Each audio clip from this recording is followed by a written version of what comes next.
Bonjour mes frères et sœurs. Aujourd'hui, lecture du chapitre 19 de Luc, Genèse 33, psaumes 62 et 63. Je lis la parole du Seigneur. Luc, chapitre 19. Jésus et Zaché. Jésus, après être entré dans Jéricho, traversait la ville. Il y avait là un homme appelé Zaché. C'était le chef des collecteurs d'impôts et il était riche. Il cherchait à voir qui était Jésus, mais comme il était de petite taille, il ne pouvait pas le voir à cause de la foule. Il courut alors en avant et grimpa sur un arbre, un sycomore, pour voir Jésus qui devait passer par là. Quand Jésus arriva à cet endroit, il leva les yeux et dit à Zaché, « Dépêche-toi de descendre, Zaché, car il faut que je loge chez toi aujourd'hui. » Zaché se dépêcha de descendre et le reçut avec joie.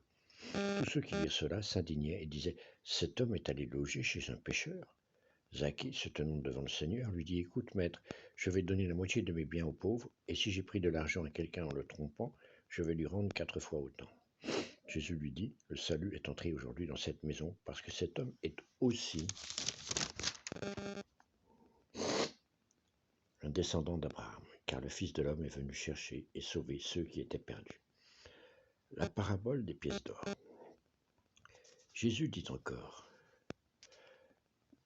une parabole pour ceux qui venaient d'entendre ces paroles. Comme il était près de Jérusalem, on pensait en effet que le royaume de Dieu allait paraître immédiatement. Voici donc ce qu'il dit. Un homme de noble famille se rendit dans un pays éloigné pour y être nommé roi. Il devait revenir ensuite. Avant de partir, il appela ses 10 serviteurs, leur remit à chacun une pièce d'or et leur dit, « Faites du commerce avec cet argent jusqu'à ce que je revienne. » Mais les gens de son pays le haïssaient. Ils envoyèrent des messagers à sa suite pour dire, « Nous ne voulons pas avoir cet homme comme roi. » Il fut nommé roi et revint dans son pays. Il fit alors appeler les serviteurs auxquels il avait remis l'argent pour savoir ce qu'il avait gagné. Le premier se présenta et dit, « Maître, j'ai gagné 10 pièces d'or avec celles que tu m'as données. » Le roi lui dit, « C'est bien, bon serviteur. Puisque tu as été fidèle dans de petites choses, je te nomme gouverneur de 10 villes. » Le deuxième serviteur vint et dit, « Maître, j'ai gagné 5 pièces d'or avec celles que tu m'as données. » Le roi dit à celui-là, « Toi, je te nomme gouverneur de 5 villes. » Un autre serviteur vint et dit, « Maître, voici ta pièce d'or. Je l'ai gardée cachée dans un mouchoir. J'avais peur de toi, car tu es un homme dur. Tu prends ce que tu n'as pas déposé, tu moissonnes ce que tu n'as pas semé. » Le roi lui dit, « Mauvais serviteur, je vais te juger sur tes propres paroles. Tu savais que je suis un homme dur, que je prends ce que je n'ai pas déposé et moissonne ce que je n'ai pas semé. Alors pourquoi n'as-tu pas placé mon argent dans une banque? À mon retour, j'aurais pu le rentrer avec intérêt. » Puis il dit à ceux qui étaient là, « Enlevez-lui cette pièce d'or et donnez-la à celui qui a 10 pièces. » Ils lui dirent, « Maître, il a déjà 10 pièces. » « Je vous l'affirme, répondit-il, à celui l'on donnera davantage, tandis qu'à celui qui n'a rien, on enlèvera même le peu qu'il a. Quant à mes ennemis qui n'ont pas voulu me voir comme roi, amenez-les ici et tuez-les devant moi. » Jésus se rend à Jérusalem. Après avoir ainsi parlé, Jésus partit devant eux pour se rendre à Jérusalem. Lorsqu'il approcha de Bethphagée et de Béthanie, près de la colline appelée Mont des Oliviers, il envoya en avant 2 disciples. « Allez au village qui est en face, leur dit-il. Quand vous y serez arrivés, vous trouverez un petit âne attaché sur lequel personne ne s'est jamais assis. Détachez-le et amenez-le ici. Et si quelqu'un vous demande pourquoi le détachez-vous, dites-lui, le Seigneur en a besoin. » Les envoyés partirent et trouvèrent tout comme Jésus leur avait dit. Pendant qu'ils détachaient l'ânon, ses propriétaires leur dirent, « Pourquoi détachez-vous cet ânon ?» Ils répondirent, « Le Seigneur en a besoin. » Puis ils amenèrent l'ânon à Jésus. Ils jetèrent leur manteau sur l'animal et y firent monter Jésus.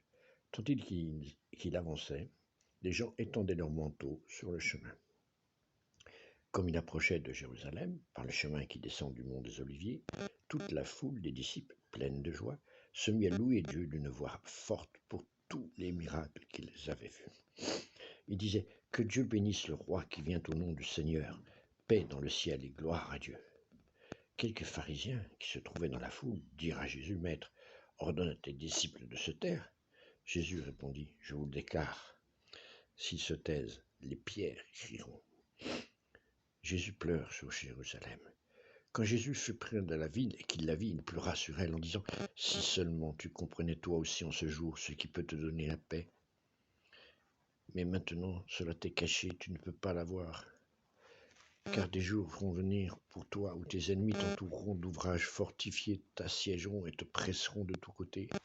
Ils te détruiront complètement, toi et ta population. Ils ne te laisseront pas une seule pierre posée sur une autre, parce que tu n'as pas reconnu le temps où Dieu est venu te secourir. » Jésus dans le temple. Jésus entra dans le temple et se mit à en chasser les marchands, en leur disant, « Les Écritures déclarent, ma maison sera une maison de prière. Mais vous, ajouta-t-il, vous en avez fait une caverne de voleurs. » Jésus enseignait tous les jours dans le temple.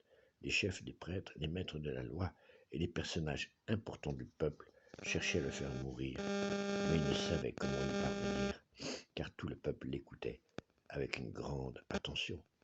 C'était la parole du Seigneur. Amen. Alléluia.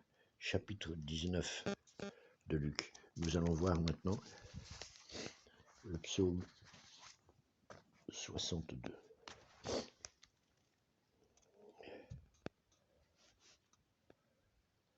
Près de Dieu, je peux être tranquille. Ce psaume est du répertoire du chef de chorale, d'après Yedutun, psaume appartenant au recueil de David. C'est seulement près de Dieu que je peux être tranquille. C'est de lui que me vient le salut. Lui seul est le rocher, la forteresse où je peux être sauvé. Avec lui, aucun risque de lâcher pied. Jusqu'à quand vous unirez-vous pour assaillir et abattre un homme comme on abat un mur qui penche ou une clôture branlante? Vous ne pensez qu'à lui faire perdre sa place. Vous vous plaisez à mentir. Des lèvres vous bénissez, au fond de vous-même, vous maudissez. C'est seulement près de Dieu qu'il me faut chercher la tranquillité, car c'est lui qui me donne espoir. Lui seul est le rocher, la forteresse où je peux être sauvé. Avec lui, pas de risque de lâcher pied. Mon salut et mon honneur reposent sur Dieu. Mon rocher protecteur, mon refuge, c'est lui.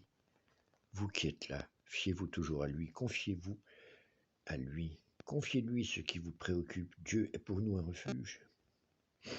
Les humains, du vent, rien de plus. Les hommes, rien de plus décevant.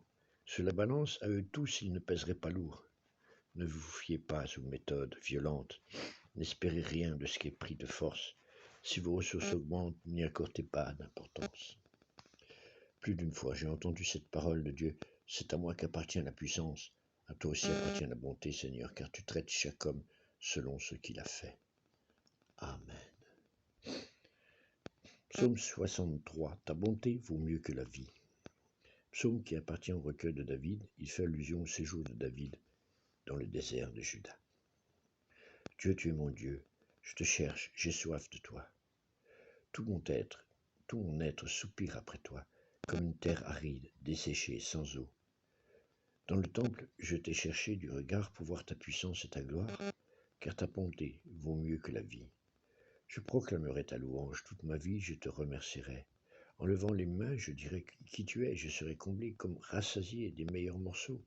Je laisserai exploser ma joie, je te glorifierai. Quand je suis couché, je me souviens de toi, je pense à toi pendant les heures de la nuit. Tu es venu à mon secours, à l'abri de tes ailes, je crie ma joie. Je suis attaché à toi de tout mon être, ta main droite est mon soutien. Il y a des gens qui veulent ma mort, qu'ils aillent à un désastre soudain, qu'ils descendent au fond du monde des morts, qu'ils soient livrés à la mort violente, qu'ils deviennent la proie des chacals. Que le roi trouve en Dieu la source de sa joie. Quant à tous ceux qui font un serment en prenant Dieu à témoin, qu'ils puissent se féliciter, car les menteurs seront réduits au silence. Amen. Alléluia. C'était la parole du Seigneur. C'était le psaume 63. Nous allons voir ensemble, nous allons lire ensemble maintenant Genèse chapitre 32. Je lis la parole du Seigneur. Amen. Laban se leva de bon matin embrassa ses petits-enfants et ses filles, et les bénit, puis il partit pour retourner chez lui. Préparatif de la rencontre avec Ésaü. Jacob poursuivit son chemin, et des anges de Dieu vinrent à sa rencontre. À leur lever, Jacob dit, « C'est le camp de Dieu », et il appela cet endroit Mahanim. Ah, pardon, non.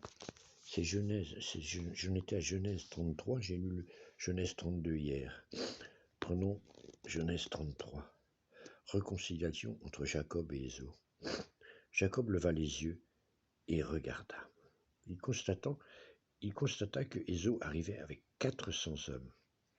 Il répartit les enfants entre Léa, Rachel et les 2 servantes. Il plaça en tête les servantes avec leurs enfants, puis Léa avec ses enfants, enfin Rachel avec Joseph. Lui-même passa devant eux,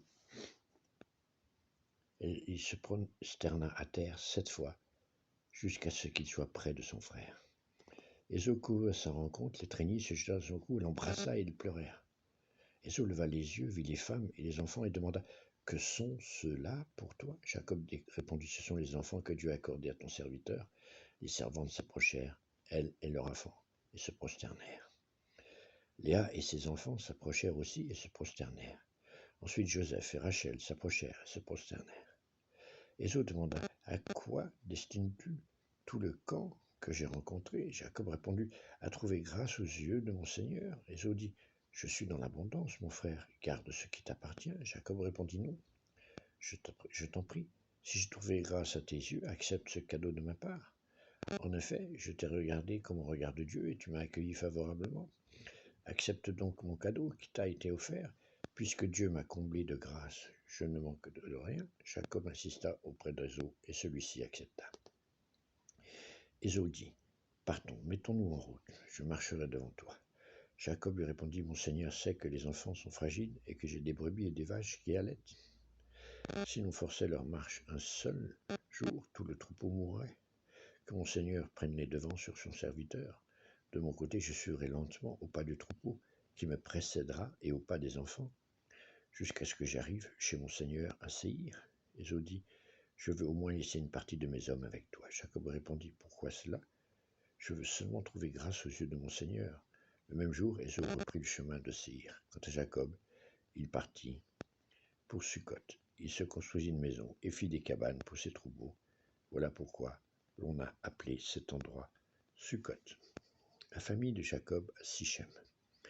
À son retour de Padan Aram, Jacob arriva sans encombre à la ville de Sichem, dans le pays de Canaan, et il installa son camp devant la ville. Il acheta la portion du champ où il avait dressé sa tente au fils de Hamor, le père de Sichem, pour 100 pièces d'argent. Et là, il construisit un autel qu'il appela El Elohe Israël. Amen. C'était la parole du Seigneur, chapitre 33 de Genèse. Frères et sœurs, soyez bénis aujourd'hui. Que le Saint-Esprit règne dans tout le secteur de votre vie aujourd'hui.